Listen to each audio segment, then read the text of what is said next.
Hello students, welcome back. Jatin chemistry ચેનલમાં તમારું સ્વાગત છે. મારું નામ છે જતીન પીપલિયા અને આજે આપણે હાજર છીએ એક નવા જ કોન્સેપ્ટ સાથે. એ છે એટોમિક સ્ટ્રક્ચરનું જેડબલઈ નીટનો કોન્સેપ્ટ. અત્યાર સુધી આપણે 11thનું એનસીઈઆરટી ભણતા હતા. હવે જેડબલઈ અને નીટને રિલેટેડ આપણે એટોમિક સ્ટ્રક્ચર ચેપ્ટરના ઘણા બધા હાઈ લેવલ એમસીક્યુઝ અને થિયરી જોવાના છીએ. તો આ ફર્સ્ટ લેક્ચરની અંદર આપણે પરમાણુ ક્રમાંક, પરમાણુ ભાર, સમસ્થાનિક, સમભારિકને રિલેટેડ વાતો કરશું. સીધી વાત છે, આ બધી વાતો આપણે મોસ્ટ ઓફલી એનસીઈઆરટી લેવલ ઉપર થઈ ગઈ છે. તો જો કોઈ નવી વાતો હશે તો એ આપણે સોલ્વ કરશું, નહીં તો પછી ડાયરેક્ટલી દાખલાઓ ઉપર જ આપણે ફોકસ કરવાનો રહેશે. ઓકે, તો આપણે સૌથી પહેલા પરમાણુ ક્રમાંક એના પર્યાયને સમજી લઈએ. આપણને ખબર છે કે કોઈ પણ તત્વની સંજ્ઞાને આપણે કંઈક આવી રીતે લખતા હતા. કોઈ પણ તત્વની સંજ્ઞા એમાં નીચેની સાઈડ ઝેડ લખવાનો છે, ઉપરની સાઈડ એ લખવાનો છે. બરાબર, આ એ અહીંયા પણ લખી શકાય છે અને આ બાજુ પણ લખી શકાય છે. બંને સાઈડ તમે એને લખી શકો છો. તો હવે સમજો કે આ શું છે. અહીંયા એક્સ એ સંજ્ઞા થશે, સંજ્ઞા. ઝેડ, હવે આ જે ઝેડ છે એ પરમાણુ ક્રમાંક થશે અને એ છે એ પરમાણુ ભારાંક થશે અથવા પરમાણુ દળાંક થશે. દળાંક અથવા ભારાંક. આની અંદરથી આપણે જો માત્ર વાત કરીએ પરમાણુ ક્રમાંકની, તો પરમાણુ ક્રમાંકને આપણે સિમ્બોલ ઝેડ વડે દર્શાવશું. બરાબર યાદ રાખવું. અને પરમાણુ ક્રમાંક એ ડાયરેક્ટલી આપણે એમ કહી શકીએ કે કેન્દ્રમાં રહેલા પ્રોટોનની સંખ્યા જેટલા થશે. P+ ની સંખ્યા જેટલા. જેટલા પ્રોટોન હશે એટલો જ એનો પરમાણુ ક્રમાંક કહેવાશે. હવે આની અંદર એક બીજો પણ ટ્વિસ્ટ આવે છે. પ્રોટોન અને ઇલેક્ટ્રોનની સંખ્યા ઘણી વખત સમાન હોય છે. ઘણી વખત બોલું છું, હંમેશા નથી બોલતો. અહીંયા નીચેની સાઈડ લખું છું કે તટસ્થ પરમાણુ હોય ને, તટસ્થ પરમાણુ, એના માટે હું એવું કહી શકું છું કે પ્રોટોનની સંખ્યા ઇઝ ઇક્વલ ટુ ઇલેક્ટ્રોનની સંખ્યા. પણ જો કોઈ વીજભારિત આયન હોય, પરમાણુ નહીં પણ આયન આપેલો હોય, તો આપણે એક સૂત્ર દ્વારા એને ગણતરી કરી શકીએ છીએ. તો આયન હોય તો એની અંદર ઇલેક્ટ્રોનની સંખ્યા હંમેશા પ્રોટોનની સંખ્યા અને એમાંથી વીજભારને બાદ કરે એટલો મળશે. આ પણ એક વસ્તુ છે. હવે આવી ફતકવેડામાં ન પડવું હોય, સીધી વાત છે, તો આપણે એના કરતાં શોર્ટકટ ખબર જ છે. દાખલા તરીકે હું Na+ ની વાત કરું છું. બરાબર, તો Na+, આમાં 11 પ્રોટોન છે તો 11 ઇલેક્ટ્રોન તો નથી જ ને. તો એક સિમ્પલ સ્ટ્રેટેજી છે કે ઉપર ધન વીજભાર હોય તો બાદ કરવું, ઉપર માઇનસ વીજભાર હોય તો ઉમેરવું. સમજાય છે? પ્લસ હોય તો માઇનસ કરવું, માઇનસ હોય તો પ્લસ કરવું. આવી રીતે ફટાફટ ગણતરી કરી શકીએ છીએ. તો ઇલેક્ટ્રોન, પ્રોટોન, ન્યુટ્રોનની ગણતરી બરાબર રીતે કરવી જરૂરી છે, કારણ કે ઘણા બધા દાખલાઓ એના ઉપર ડિપેન્ડ કરે છે. કેન્દ્રમાં પ્રોટોનની સંખ્યા બરાબર પરમાણુ ક્રમાંક થશે. એનો મતલબ એવો પણ થયો કે તટસ્થ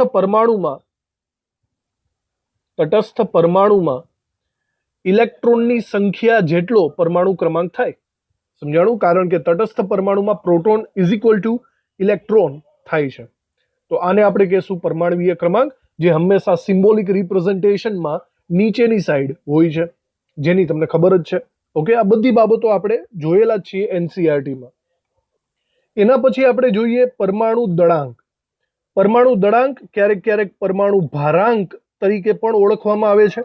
પરમાણુ દળાંકનો સિમ્બોલ એ થશે. અને આપણે જે હમણાં સિમ્બોલિક રિપ્રેઝન્ટેશન કર્યું, બરાબર, એક્સનું, એમાં પરમાણુ ભારાંકને ઉપરની તરફ લખવામાં આવે છે અને પરમાણુ ક્રમાંકને નીચેની તરફ.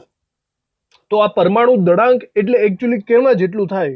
તો પરમાણુ દળાંક એ સીધી રીતના વાત કરીએ તો પ્રોટોનની સંખ્યા પ્લસ ન્યુટ્રોનની સંખ્યા જેટલું થાય. પ્રોટોન વત્તા ન્યુટ્રોન, બરાબર, જેને આપણે ન્યુક્લિયોન્સ તરીકે પણ ઓળખીએ છીએ. ન્યુક્લિયોન્સ. આનું નામ ન્યુક્લિયોન્સ શા માટે પડ્યું? કારણ કે પ્રોટોન અને ન્યુટ્રોન બંને ન્યુક્લિયસમાં છે, એટલે કે કેન્દ્રમાં છે. એટલા માટે એનું નામ ન્યુક્લિયોન્સ પણ પડે છે. તો પરમાણુ દળાંક સીધી રીતના પ્રોટોન અને ન્યુટ્રોન સાથે સંબંધિત છે. હવે આને રિલેટેડ એક બીજું લોજિક પણ બેસાડી શકાય. પરમાણુ દળાંક એટલે કે પરમાણુ ભાર પણ થાય, એક જ વસ્તુ છે ને પરમાણુનું વજન. તો જે પરમાણુનું વજન છે, પરમાણુનું ભાર છે, એ સીધી રીતના પ્રોટોન અને ન્યુટ્રોન પર આધારિત હોય છે. પ્રોટોન અને ન્યુટ્રોન પર ડિપેન્ડન્ટ હોય છે, પણ આ વસ્તુ ઇલેક્ટ્રોન પર આધારિત નથી. આવું કેમ? કારણ કે પરમાણુની અંદર ઇલેક્ટ્રોન પણ હોય જ છે, પણ ઇલેક્ટ્રોન પર આધારિત નથી. એનું રીઝન આપણે એ કાઢી શકીએ છીએ કે પ્રોટોન અને ન્યુટ્રોનની સરખામણીમાં ઇલેક્ટ્રોનનું વજન ખૂબ જ ઓછું હોય. પ્રોટોન અને ન્યુટ્રોનનું વજન એની સરખામણીમાં ખૂબ જ ઓછું ઇલેક્ટ્રોનનું દળ હોય છે. વજન શબ્દની જગ્યાએ દળ શબ્દ વાપરો તો વધારે સારું. ઓકે, આપણને ખબર છે પ્રોટોન અને ઇલેક્ટ્રોનના દળ પણ આપણે ઘણી વખત દાખલાઓમાં યુઝ કરેલા છે, તો એ પણ આપણને ખબર હોવી જોઈએ કે ઇલેક્ટ્રોનનું દળ વેરી લેસ છે, એટલા માટે એને દળ ઉપર આધારિત રાખવામાં આવતું નથી.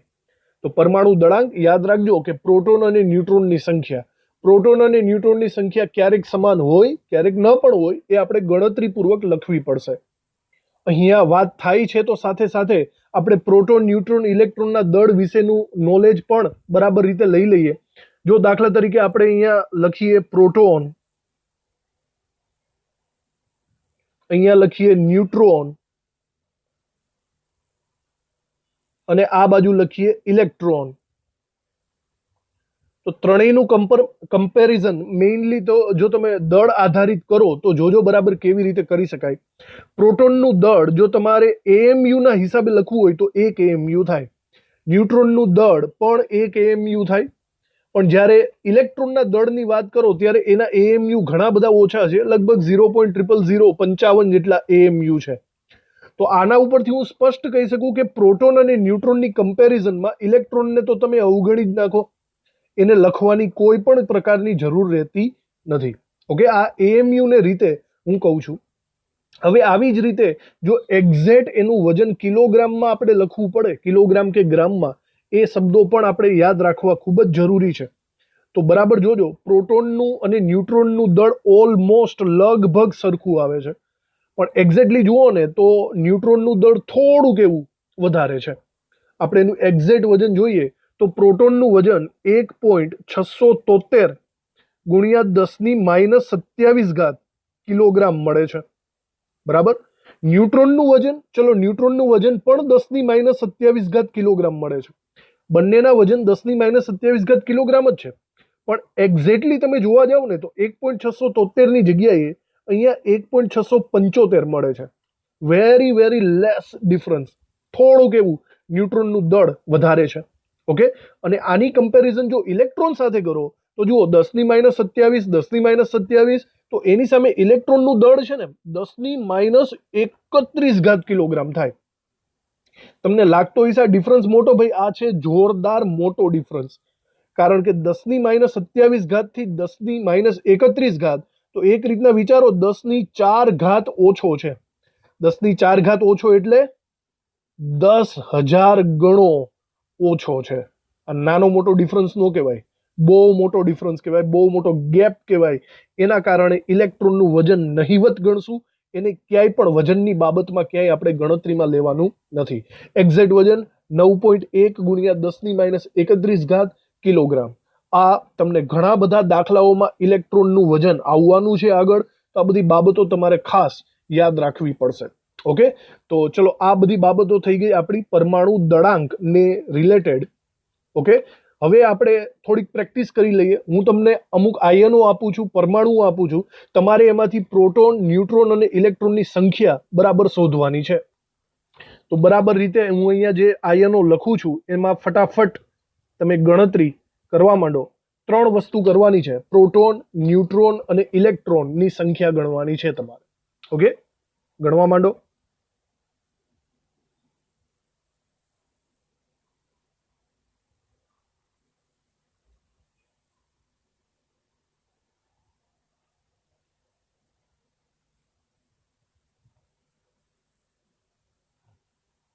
ચલો આવી રીતે ફટાફટ ગણતરી કરજો.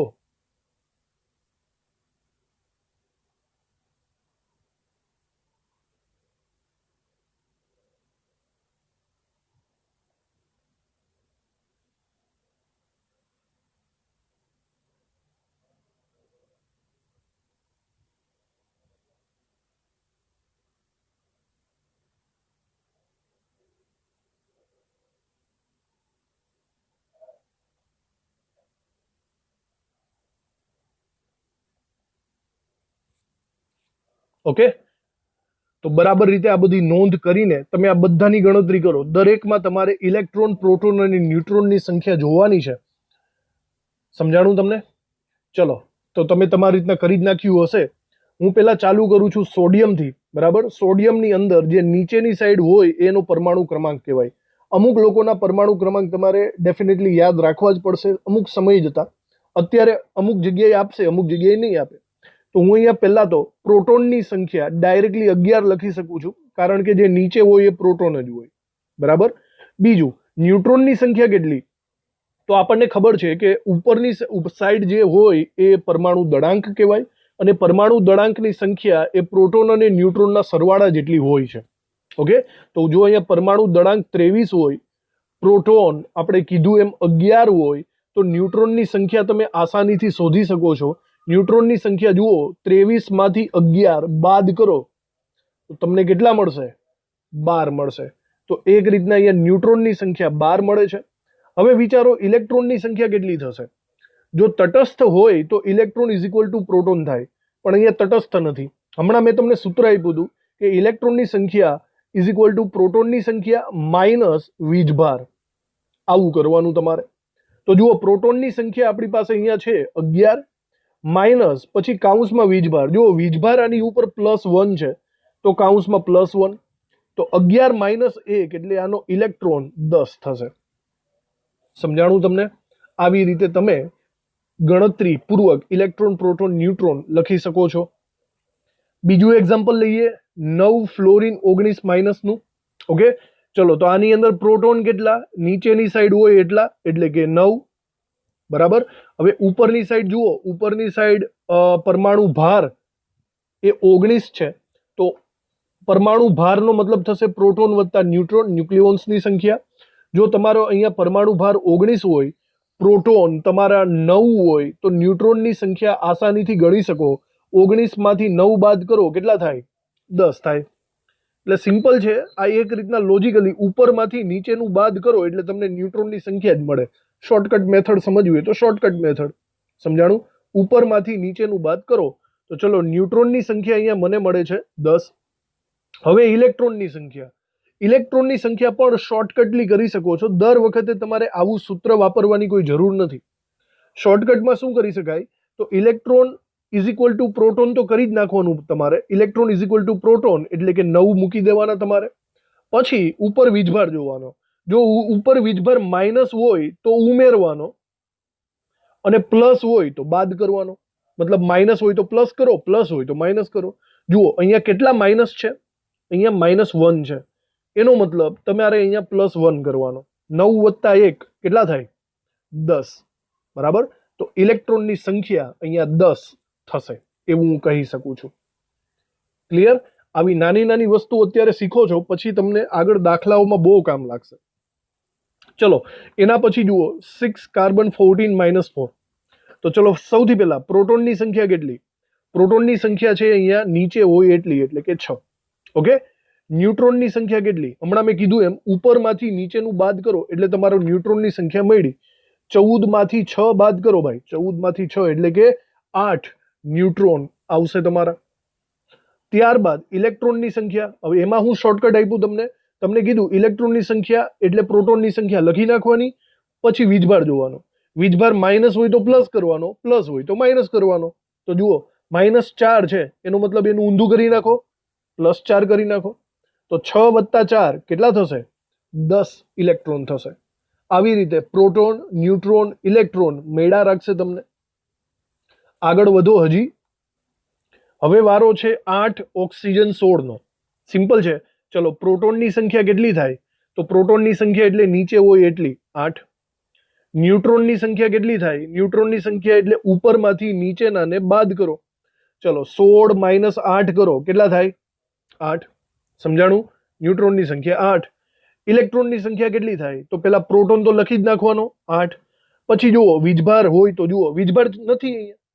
વીજભાર હોય જ નહીં તો સીધી વાત છે, proton is equal to electron. હતા એટલા ને એટલા. બરાબર. પ્રોટોન અને ઇલેક્ટ્રોન બંને 8 8 થશે. ચાલો, હજી આગળ વધીએ.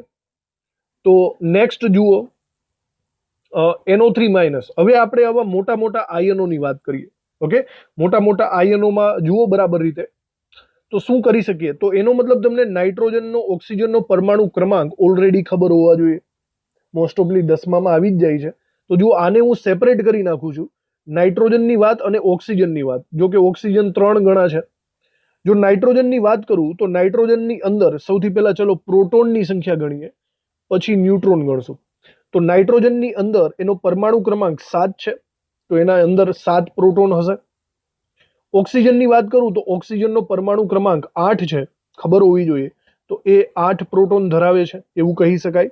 પણ જુઓ, O3 છે એટલે કે 3 ગણા ઓક્સિજન થાય, 8 તેરી 24 પ્રોટોન થઈ જશે. સમજાણું તમને? તો નાઇટ્રોજન અને આ બધાને જો સરવાળો કરીએ તો 7 પ્રોટોન વત્તા 24 પ્રોટોન જો આપણો સરવાળો કરીએ તો ટોટલી હું એમ કહી શકું છું કે 31 પ્રોટોન થવાના છે. પ્રોટોનની સંખ્યા 31 થશે. ખબર પડી તમને? ચાલો, પછી ન્યુટ્રોનની સંખ્યા. હવે ન્યુટ્રોનની સંખ્યા માટે તમારે પરમાણુ ભાર બધાનો ખબર હોવો જોઈએ. તમને ખબર હોવી જોઈએ કે નાઇટ્રોજનનો પરમાણુ ભાર 14 છે અને ઓક્સિજનનો પરમાણુ ભાર 16 છે. સમજ જ હશે, કારણ કે ચેપ્ટર નંબર 1માં આપણે આ ભણી ગયા છીએ. ઓકે, તો જુઓ, આપણે નોર્મલી એવું કરતા હતા કે ઉપરમાંથી નીચેનું બાદ કરવાનું. તો નાઇટ્રોજનનો પરમાણુ ભારમાંથી પરમાણુ ક્રમાંક બાદ કરો. પરમાણુ ભાર 14 માઇનસ પરમાણુ ક્રમાંક 7 એટલે કે 7 મળશે. સિમિલર ઓક્સિજન પરમાણુ ભાર એટલે કે 16, એનો પરમાણુ ક્રમાંક 8, તો 16 માઇનસ 8 એટલે કે 8 મળશે. પણ આ 3 ગણા ઓક્સિજન છે એટલે કે મારે ગુણ્યા 3 કરવા પડશે. સમજાણું? તો આવી રીતના 8 તેરી કેટલા થશે? 24 થશે. ફરીથી એ જ સિચ્યુએશન આવી, 7 વત્તા 24 એટલે ન્યુટ્રોનની સંખ્યા પણ મને 31 મળવાની છે. સમજાણું? ઇલેક્ટ્રોનની સંખ્યા. હવે ઇલેક્ટ્રોનની સંખ્યા એ જ પ્રોટોનની સંખ્યા થાય કે નહીં? આખા માટે પણ લાગુ પાડી શકાય. પણ વસ્તુ એવી છે કે જુઓ, તટસ્થ છે કે તટસ્થ નથી એ બરાબર સમજી લો. અહીંયા આયન છે અને આયનની ઉપર કેટલો વીજભાર છે? -1. હમણાં કીધું એમ, જો માઇનસ હોય તો તમારે પ્લસ કરી નાખવાના, એટલે કે +1 કરવો પડશે. ચલો, NO3 ના પ્રોટોન કેટલા છે? 31. તો ઇલેક્ટ્રોન પણ 31 થવા જોઈએ, પણ ઉપર વીજભાર છે માઇનસ, તો તમારે +1 કરવાનો, એટલે કે ઇલેક્ટ્રોનની સંખ્યા તમારી થશે 32. આવી રીતે ટોટલી તમે ગણતરી કરી શકો છો. બરાબર? આ થઈ ગઈ આની ગણતરી. એના પછીની વાત કરીએ SO4-2 ની. જુઓ, SO4-2 માં પણ સેમ ટુ સેમ આપણે 1 સલ્ફર લેવાનો છે અને 4 ઓક્સિજન લેવાના છે. ક્લિયર? ચલો, સૌથી પહેલા આપણે પ્રોટોનની સંખ્યાની વાત કરીએ. તો સલ્ફરનો પરમાણુ ક્રમાંક કેટલો છે? ખબર હોવી જોઈએ. સલ્ફરનો નંબર થાય છે 16મો નંબર, તો એ થશે. ત્યારબાદ ઓક્સિજનનો નંબર થાય છે 8, તો એનો પરમાણુ ક્રમાંક 8 થશે. બરાબર? તો પ્રોટોનની સંખ્યા મતલબમાં 8 થશે. અને જુઓ, એ 4 ઓક્સિજન છે એટલે કે 4 ગણો, તો 8 ચોક 32. તો ઇન શોર્ટ 16 વત્તા 32 તમારે કરવું પડશે. 16 દુ 32, 16 તેરી 48, એટલે કે તમારા પ્રોટોનની સંખ્યા થશે 48. સમજાણું? ચલો, ન્યુટ્રોનની સંખ્યા. ન્યુટ્રોનની સંખ્યા એના માટે તમારે પરમાણુ ભાર ખબર હોવા જોઈએ. સલ્ફરનો પરમાણુ ભાર ચેપ્ટર 1માં બહુ આવ્યો, 32. અને ઓક્સિજનનો પરમાણુ ભાર, તો ઓક્સિજનનો પરમાણુ ભાર થાય છે 1/16. તો આપણે એટલું કરીએ છીએ કે પરમાણુ ભારમાંથી પરમાણુ ક્રમાંક બાદ કરો એ એના ન્યુટ્રોનની સંખ્યા થાય. તો સલ્ફરનો પરમાણુ ભાર 32 માઇનસ એના પરમાણુ ક્રમાંક 16, તો 16 વધશે, 32 માઇનસ 16 એટલે કે 16 ન્યુટ્રોન થશે. એવી જ રીતે ઓક્સિજન, તો ઓક્સિજનનો પરમાણુ ભાર છે 16, હમણાં જ કર્યો હતો, અને એની અંદર પ્રોટોનની સંખ્યા છે 8, એટલે કે 8 ન્યુટ્રોન થશે. પણ આ 8 ન્યુટ્રોન 4 ગણા છે, 4 વખત છે, તો 8 ચોક 32 થશે. સમજાણું? તો ઓવરઓલ 32 વત્તા 16 એટલે ફરીથી 48 જ આવશે. પ્રોટોન અને ન્યુટ્રોનની સંખ્યા બંનેની સરખી જ રહેશે. ચલો, હવે ઇલેક્ટ્રોનની સંખ્યા. નોર્મલી જેટલી પ્રોટોનની સંખ્યા હોય એટલી જ ઇલેક્ટ્રોનની સંખ્યા થાય, એટલે કે 48 થશે. સમજાણું? પણ અહીંયા વીજભાર છે, વીજભાર -2 છે. જો માઇનસ હોય તો તમારે +2 કરી નાખવાના, ઉમેરવાના. તો અહીંયા 48 વત્તા 2 કરો એટલે તમને મળશે 50. ઓકે, 50 ઇલેક્ટ્રોનની સંખ્યા અહીંયા તમને મળશે. તો આ થઈ ગયું SO4-2 ને રિલેટેડ ગણતરી. સમજાઈ ગઈ હશે તમને? ઓકે, ચલો હવે લાસ્ટ છે PO4-3. પછી એમોનિયાનું તમે તમારે જાતે જ કરી નાખજો. તો PO4-3 આવી જ રીતે એકવાર ગણતરી કરી જોઈએ. ચલો ફોસ્ફરસ, તો ફોસ્ફરસ એક વાર છે, ઓક્સિજન 4 વાર છે. તો ફોસ્ફરસનો નંબર કેટલો? આપણે પેલા પ્રોટોનની સંખ્યા જોઈએ છીએ. તો ફોસ્ફરસનો નંબર તમને ખબર હોવી જોઈએ 15 થાય. તો એની અંદર 15 પ્રોટોન થશે પરમાણુ ક્રમાંક પ્રમાણે. ઓક્સિજનનો નંબર 8 છે, પણ સિમિલર અહીંયા 4 વખત ઓક્સિજન છે, તો 8 ચોક 32 થશે. તો પ્રોટોન ફોસ્ફરસમાં 15 અને ઓક્સિજનમાં 32, જો બંનેનો સરવાળો કરીએ તો એક રીતના 5, 6, 7 અને 47 પ્રોટોન થશે, 47. ચલો ત્યારબાદ આપણે ન્યુટ્રોનની વાત કરીએ. હવે આપણે પરમાણુ ભાર જોઈશે. ફોસ્ફરસનો પરમાણુ ભાર ચેપ્ટર નંબર 1 માં વારંવાર આવતો 31 થાય અને ઓક્સિજનનો પરમાણુ ભાર 16 થાય. જો ગણતરી કરો, પરમાણુ ભારમાંથી પરમાણુ ક્રમાંકને બાદ કરો, ફોસ્ફરસ પરમાણુ ભાર 31 માઇનસ પરમાણુ ક્રમાંક 15, તો અહીંયા તમને 16 ન્યુટ્રોન મળવાના છે. અને સિમિલર ઓક્સિજનની વાત કરો તો 16 પરમાણુ ભાર, 8 એનો પરમાણુ ક્રમાંક, તો 8 ન્યુટ્રોન થશે. હમણાં આવેલા જ છે ઉપર. તો તમે આ 8 વળી પાછા કેટલી વાર છે? 4 વખત છે, તો 8 ચોક 32 થશે. તો 16 અને 32 ને ભેગા કરો એટલે કે ઉપરની જેમ 48 ન્યુટ્રોન થશે. સમજ પડતી જશે તમને આ બધી? ઓકે, હવે પછી આવે છે ઇલેક્ટ્રોનની સંખ્યા. તો પ્રોટોનની સંખ્યા જેટલી જ ઇલેક્ટ્રોનની સંખ્યા થાય, પણ પ્રોબ્લેમ એ છે કે અહીંયા પણ આયન છે, વીજભાર છે. તો આ -3 હોય તો એક રીતના તમારે 3 ઉમેરવા પડે, +3 કરવા પડશે. તો 47 + 3 કરો, તમને મળશે 50 ઇલેક્ટ્રોન. ક્લિયર? તો આવી રીતે આપણે કોઈ પણ પદાર્થના પ્રોટોન, ન્યુટ્રોન, ઇલેક્ટ્રોનની સમજૂતી આપણને ખબર હોવી જોઈએ, તો તમે આગળ જઈને દાખલાઓ ગણી શકવાના છો.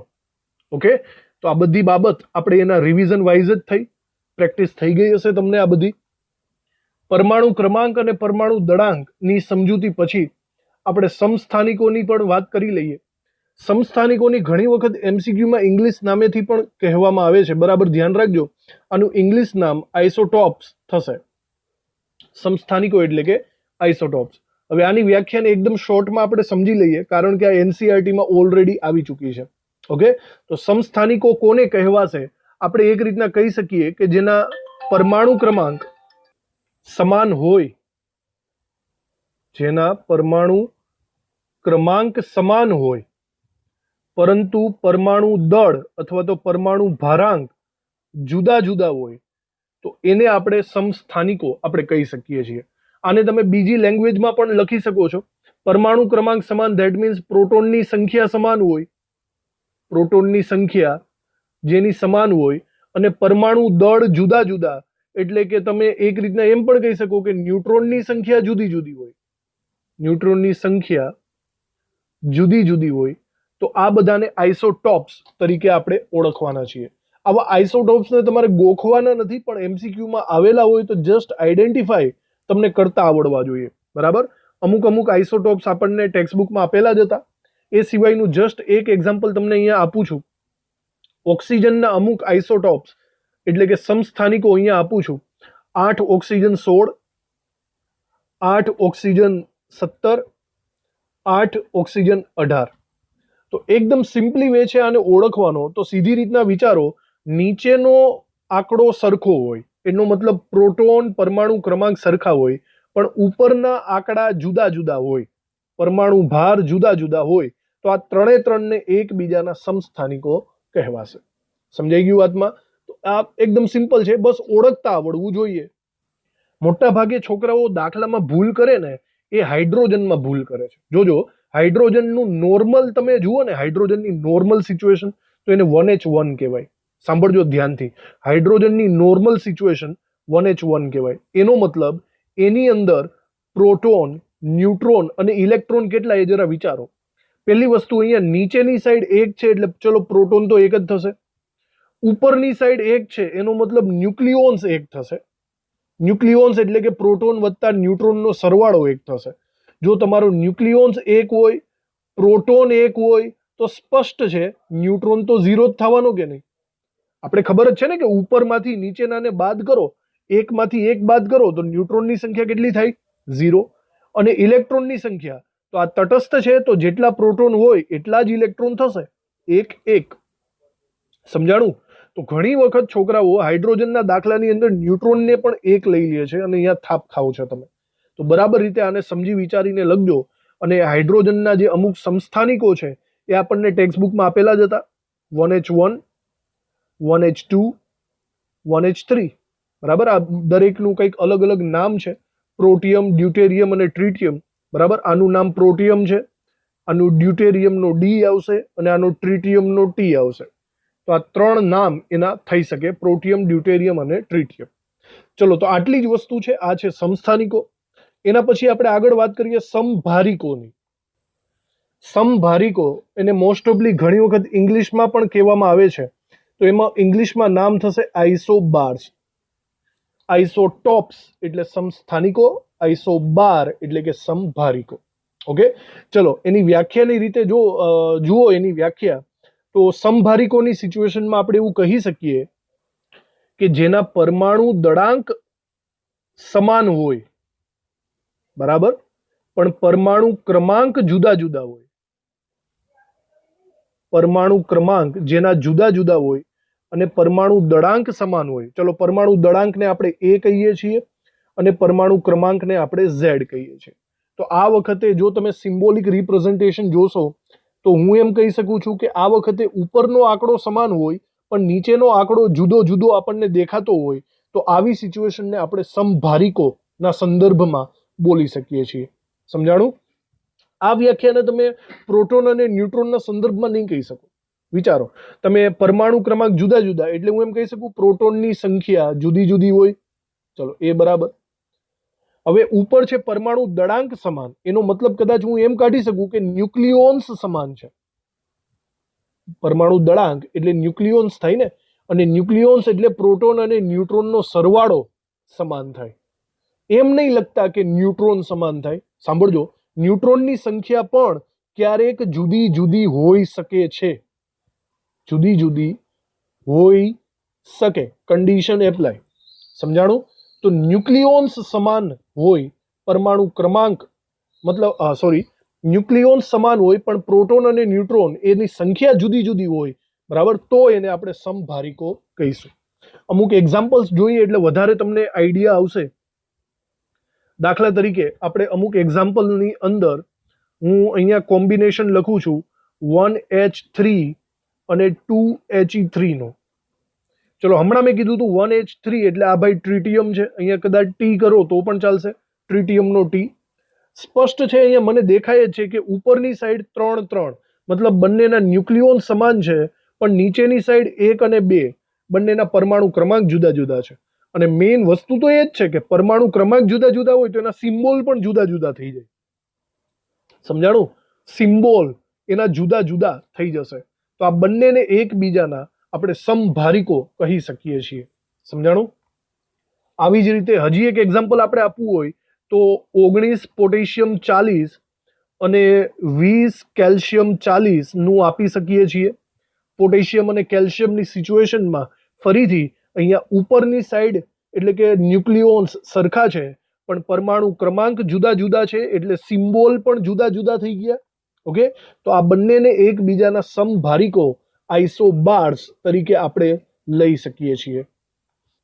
તો બસ આ સિચ્યુએશન આટલી જ છે જે આપણે બરાબર સમજી જ ગયા છીએ. સમસ્થાનિકો, સમભારિકો, એક્ઝામ્પલ્સ તમારે ગોખવાના નથી, એ તમને આપશે, તમારે જસ્ટ એને ઓળખવાના છે. ટેક્સ્ટ બુકમાં સમસ્થાનિક અને સમભારિક આપેલા છે. હું તમને અહીંયા બીજા 2 પ્રકારો પણ શીખવું છું. તો એક એક્સ્ટ્રા પ્રકાર આપણે જોઈએ. આ એક્સ્ટ્રા પ્રકાર છે સમ ન્યુટ્રોનિક્સ. આવું ટેક્સ્ટ બુકમાં નથી પણ આપણે અહીંયા ભણી લઈએ કારણ કે MCQ આવા કદાચ આવી શકે છે. જો સમ ન્યુટ્રોનિક્સનું ઇંગ્લિશ આપણે કરવું હોય તો આઇસોટોન્સ કરી શકીએ છીએ. આઇસોટોન્સ, જો ટોપ નથી, ટોપ આઇસોટોપ હોય તો સમસ્થાનિકો, આઇસોબાર હોય તો સમભારિકો. હવે છે આઇસોટોન્સ એટલે સમ ન્યુટ્રોનિક્સ. હવે આના નામ ઉપરથી જ ખબર પડી જાય કે કોણ સમાન હશે? ન્યુટ્રોનની સંખ્યા સમાન હશે. તો વ્યાખ્યા એકદમ સિમ્પલ છે, જેમાં ન્યુટ્રોનની સંખ્યા સમાન હોય, ન્યુટ્રોનની સંખ્યા સમાન હોય તેને એકબીજાના સમ ન્યુટ્રોનિક્સ તરીકે ઓળખવામાં આવે છે. ઓકે, આવા અમુક એક્ઝામ્પલ આપણે ફરીથી કહું છું, ગોખવાના નથી, એ તમને ડાયરેક્ટલી જ આપી દેશે. દાખલા તરીકે એક જોડી હું અહીંયા લખું છું, 1 હાઇડ્રોજન 3 અને 2 He4 આવી રીતે. તો વિચારો, બરાબર ધ્યાનથી જોજો, અહીંયા નીચેની સાઈડ સરખું નથી, એટલે એક રીતના હું એમ કહી શકું કે આ બંને એકબીજાના સમસ્થાનિકો નથી. નીચેની સાઈડ સરખું હોય તો સમસ્થાનિકો કહેવાય ને. હવે ઉપરની સાઈડ જુઓ, ઉપરની સાઈડ એના ન્યુક્લિયોન્સ, ચલો એ પણ સરખા નથી, તો એક રીતના હું એમ કહી શકું કે સમભારિકો પણ નથી, સમસ્થાનિકો પણ નથી, સમભારિકો પણ નથી. પણ એક કોમ્બિનેશન આની અંદર થાય છે, ઉપરમાંથી નીચેનાને બાદ કરો. જો ઉપરમાંથી નીચેનાને બાદ કરશો તો એ ન્યુટ્રોનની સંખ્યા કહેવાશે. બરાબર, આની અંદર ન્યુટ્રોનની સંખ્યા 3 - 1 એટલે કે 2 થાય છે, અને આની અંદર ન્યુટ્રોનની સંખ્યા ઉપરમાંથી નીચેનું જો બાદ કરું તો 4 - 2 એટલે કે 2 થાય છે. તો એક રીતના બંનેમાં ન્યુટ્રોનની સંખ્યા સમાન છે, એટલે આને સમ ન્યુટ્રોનિક્સ નામ આપેલું છે. સમ ન્યુટ્રોનિક્સ છે. ખબર પડી ગઈ? તો બસ ન્યુટ્રોનની સંખ્યા, હવે આ તમે જોતા વેત ડિસાઈડ નહીં કરી શકો, સીધી વાત છે, તમારે આને કેલ્ક્યુલેટ કરવી પડશે, ગણતરી કરવી પડશે, એ સિવાય તમને આનો અંદાજ આવવાનો નથી. ચલો એક બીજું એક્ઝામ્પલ પણ આપણે અહીંયા સમ ન્યુટ્રોનિક્સનું લખી શકીએ છીએ. બીજું એક્ઝામ્પલ છે 6 કાર્બન 13 અને 7 નાઇટ્રોજન 14. આવી રીતે પણ પોસિબલ છે. વિચારો, આની અંદર પણ સિમિલર સિચ્યુએશન તમે જુઓ તો આની અંદર પણ નીચેની સમાન નથી. જો નીચેનો આંકડો સમાન ન હોય તો એક રીતના એ સમસ્થાનિકો નથી. ઉપરનો આંકડો પણ સમાન નથી, જુઓ 13 અને 14, તો એક રીતના એ સમભારિકો પણ નથી. પણ જો તમે ન્યુટ્રોનની સંખ્યા સરખી રીતે ગણતરી કરો, ચલો ન્યુટ્રોનની સંખ્યા એટલે ઉપરમાંથી નીચેનાને બાદ કરો તો 13 - 6 કેટલા થાય? 7 ન્યુટ્રોન થાય. અને આમાં પણ વિચારો, ઉપરમાંથી નીચેનાને બાદ કરીએ 14 - 7, 14 - 7, તો ચલો અહીંયા પણ 7 ન્યુટ્રોન થાય છે. સમજાણું તમને? આવી રીતે તો હું એમ કહી શકું ન્યુટ્રોનની સંખ્યા સમાન છે, તો આ બંને એકબીજાના સમ ન્યુટ્રોનિક્સ છે, અથવા તો ઇંગ્લિશમાં આપણે કહી શકીએ કે એ સમ એટલે કે આઇસોટોન્સ છે. તો આ એક નવો પર્યાય આવ્યો, તમને બરાબર સમજાઈ ચૂક્યો હશે, બરાબર સમજી જાજો. સમ ન્યુટ્રોનિક્સ MCQ આવી શકે છે. ઓકે, હવે હજી એક નવો શબ્દ છે જે મારે તમને કહેવાનો છે. આ નવો પર્યાય છે સમવિભવ. સમવિભવ, પણ મોસ્ટ ઓફલી એને ઇંગ્લિશ નામે જ બોલાવશે. આનું ઇંગ્લિશ નામ થાય છે iso electronic. Okay, iso electronic species એવું નામ આપશે, અથવા આઇસો ઇલેક્ટ્રોનિક. હવે આઇસો ઇલેક્ટ્રોનિકના નામ ઉપરથી ખબર પડે કે જેની અંદર ઇલેક્ટ્રોન સમાન હોય એને આપણે સમવિભવ તરીકે ઓળખવાના છીએ. બરાબર, એકદમ સિમ્પલ વાત છે. ઇલેક્ટ્રોનની સંખ્યા હવે તમારે જોવાની, જેની અંદર ઇલેક્ટ્રોનની સંખ્યા સમાન હોય એને એકબીજાની આઇસો ઇલેક્ટ્રોનિક સ્પીસીસ તરીકે ઓળખીશું. હવે આઇસો ઇલેક્ટ્રોનિક સ્પીસીસ તરીકે મોટા મોટા આયનો અને અણુઓ પણ હોઈ શકે છે. આપણે એના અમુક એક્ઝામ્પલ્સ લઈએ એટલે વધારે આઈડિયા આવશે તમને. દાખલા તરીકે Cl- અને આર્ગોન. જુઓ, Cl- અને આર્ગોન વિશે જાણકારી મેળવો તો પેલા Cl નો નંબર 17 છે, આર્ગોનનો નંબર 18 છે. તો આ બંનેની અંદર ટોટલી જુઓ તો ઇલેક્ટ્રોન કેટલા થાય? આની અંદર વિચારો તો ઇલેક્ટ્રોન 17 થવા જોઈએ, પણ ઉપર વીજભાર છે માઇનસ. હમણાં આપણે શીખ્યા કે જેટલો માઇનસ વીજભાર હોય એટલો તમારે પ્લસ કરી નાખવાનો, એટલે કે 17 + 1 તો ઇલેક્ટ્રોનની સંખ્યા અહીંયા થશે 18. આર્ગોનમાં વિચારો, આર્ગોનમાં જેટલા પ્રોટોન હોય એટલા ઇલેક્ટ્રોન થશે, એટલે કે 18, અને ઉપર કોઈ વીજભાર પણ નથી, તો ચલો 18 ના 18. ઇન શોર્ટ, આવી રીતે ઇલેક્ટ્રોનની સંખ્યા સમાન થઈ ગઈ. એનો મતલબ એમ થયો કે આ બંને એકબીજાના આઇસો ઇલેક્ટ્રોનિક કહેવાશે. એક બીજું એક્ઝામ્પલ પણ આપું છું. અણુઓમાં પણ આઇસો ઇલેક્ટ્રોનિક સ્પીસીસ હોઈ શકે છે. ફોર એક્ઝામ્પલ H2O અને NH3, આ બંને. વિચારો ધ્યાનથી, આમાં ઇલેક્ટ્રોનની સંખ્યા તમારે ગણવાની છે. તો ઇલેક્ટ્રોનની સંખ્યા વિચારો, હાઇડ્રોજનની અંદર નોર્મલી એક એક ઇલેક્ટ્રોન હોય, અહીંયા 2 હાઇડ્રોજન છે એટલે કે 2, અને ઓક્સિજનની પરમાણુ ક્રમાંક છે 8, તો ઇલેક્ટ્રોન પણ 8, અને ઉપર કોઈ વીજભાર પણ નથી, તો વીજભાર ન હોય તો બેઠું એ જ લઈ લેવાનું.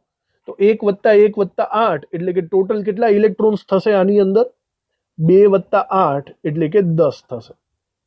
ઓકે, હવે એમોનિયા વિશે વિચારો. નાઇટ્રોજન, તો નાઇટ્રોજનનો પરમાણુ ક્રમાંક 7, તો એમાં 7 ઇલેક્ટ્રોન. હાઇડ્રોજન એટલે કે 1 ઇલેક્ટ્રોન, પણ જુઓ 1 કેટલી વાર છે પાછા? H3 3 વાર છે. તો વિચારો 7 + 10 ઇલેક્ટ્રોનની સંખ્યા, સોરી 7 + 3 કરો એટલે કે અહીંયા પણ 10 ઇલેક્ટ્રોન મળશે. તો આવી રીતે ઇલેક્ટ્રોનની સંખ્યા જ્યાં સમાન હોય, આ બધાને એકબીજાના સમ ઇલેક્ટ્રોનિક સ્પીસીસ તરીકે આપણે ઓળખવાના છીએ. તો આજની આ બધી જે વાતો છે એ અહીંયા આપણે ફિનિશ કરી. એક વાત હજી બાકી છે જે મારે ભણાવવાની છે. જો અત્યારે મેં તમને કેટલી કેટલી વસ્તુ સમજાવેલી છે એ જરા હું કહી દઉં. મેં તમને સૌથી પહેલા પરમાણુ ક્રમાંક સમજાવી દીધો, પરમાણુ દળાંક સમજાવી દીધો, પછી આપણે સમસ્થાનિક સમજાવ્યો, પછી સમભારિક સમજાવ્યો, પછી કોણ આવ્યો? સમ ન્યુટ્રોનિક્સ આવી ગયો, ન્યુટ્રોનિક્સ, અને પછી આવ્યો સમવિભવ એટલે કે ઇલેક્ટ્રોનની સંખ્યા. બરાબર, આટલી વસ્તુ, આટલા પેરામીટર્સ આપણે ટોટલી જોઈ ચૂક્યા છીએ. આમાં એક પેરામીટર થોડોક એક વચ્ચે બાકી રહી ગયો. અહીંયા એકચ્યુઅલી પરમાણુ દળાંક પછી આવે છે સરેરાશ પરમાણુ દળાંક.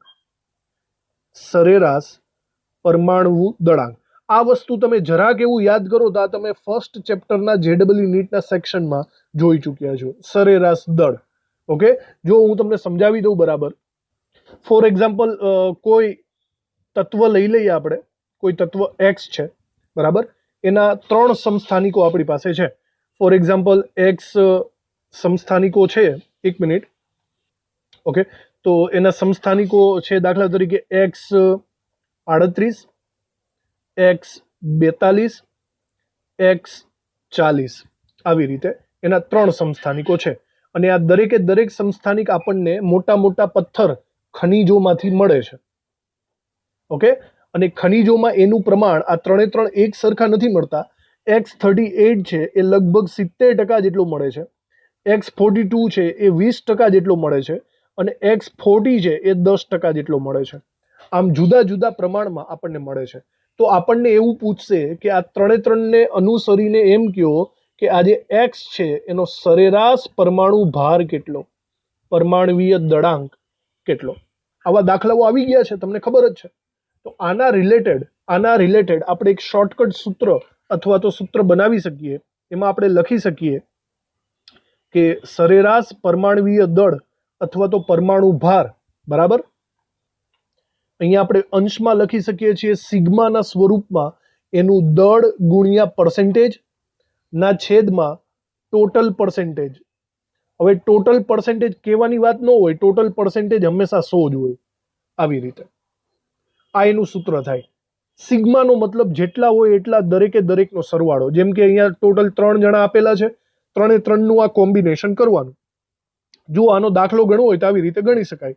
અહીંયા મારે 3 જણા છે તો 3 કાઉન્સ કરવા પડશે, અને એનો સિગ્મા એટલે કે સરવાળો કરવો પડશે, રસવાળો નહીં, સરવાળો. તો આપણે પહેલામાં શું કરી શકીએ? પહેલામાં વિચારો, એનું દળ છે 38, ઉપર હોય એને પરમાણવીય દળ કહેવાય, અને પર્સેન્ટેજ છે 70. તો અહીંયા લખી શકીએ 38 ગુણ્યા 70. બીજામાં જુઓ 42 ગુણ્યા 20, 42 ગુણ્યા 20, અને ત્રીજામાં 40 ગુણ્યા 10 થઈ શકે, 40 ગુણ્યા 10 આવી રીતે. અને આ દરેકના છેદમાં આપણે ટોટલ પર્સેન્ટેજ મૂકવાના. તો 70, 20 અને 10 કુલ પર્સેન્ટેજ આમ બી 100% જ હોય, તો છેદમાં આપણે 100 મૂકવા પડશે. જો તમે આની બરાબર રીતે ગણતરી કરો કેલ્ક્યુલેટરથી તો આપણને સરેરાશ પરમાણુ ભાર મળી જશે. કેલ્ક્યુલેશન કરો તો પહેલું તો 38 ગુણ્યા 70 એટલે કે 2660 વત્તા 42 ગુણ્યા 20 એટલે કે 84 થાય ને પાછળ મીંડું, અને 40 ગુણ્યા 10 એટલે કે 400. ચલો, છેદમાં 100. હવે સરવાળો કરવાનો છે. 2660 વત્તા 840 વત્તા 400, આવી રીતે થશે 3900 ના છેદમાં 100 બે મીંડા ઉડી જાય એટલે ફાઇનલી આપણો આન્સર આવે છે 39 AMU. સમજાણું? આ આપણો સરેરાશ પરમાણવીય દળ થશે. તો આ વસ્તુ તમને યાદ હોવી જોઈએ. આવા દાખલાઓ આપણે ચેપ્ટર 1 માં આવી જ ગયા છે, પણ આ પ્રોજેક્ટને લગતા સમસ્થાનિકોને લગતા આ પ્રોસેસમાં પણ ફિટ બેસે છે, તો MCQ આવી શકશે. તો આજના આખા લેક્ચરમાં આપણે જસ્ટ ઇન્ટ્રોડક્શન જ કર્યું છે. હવે એક્શન નેક્સ્ટ લેક્ચરમાં થશે. મોસ્ટ ઓફલી ઘણા બધા હાઈ લેવલના MCQs જે નોર્મલ બોર્ડના લેવલ કરતાં ઊંચા હોય, અઘરા હોય એવા MCQs આપણે નેક્સ્ટ કાલે જોવાના થશે. તો આજનો આ લેક્ચર અહીંયા ખતમ કરીએ છીએ. થેન્ક યુ આ લેક્ચર ભરવા માટે. હવે મળશું નેક્સ્ટ લેક્ચરમાં, જ્યાં આપણે હાઈ લેવલના MCQs અને દાખલા ગણશું. Thank you.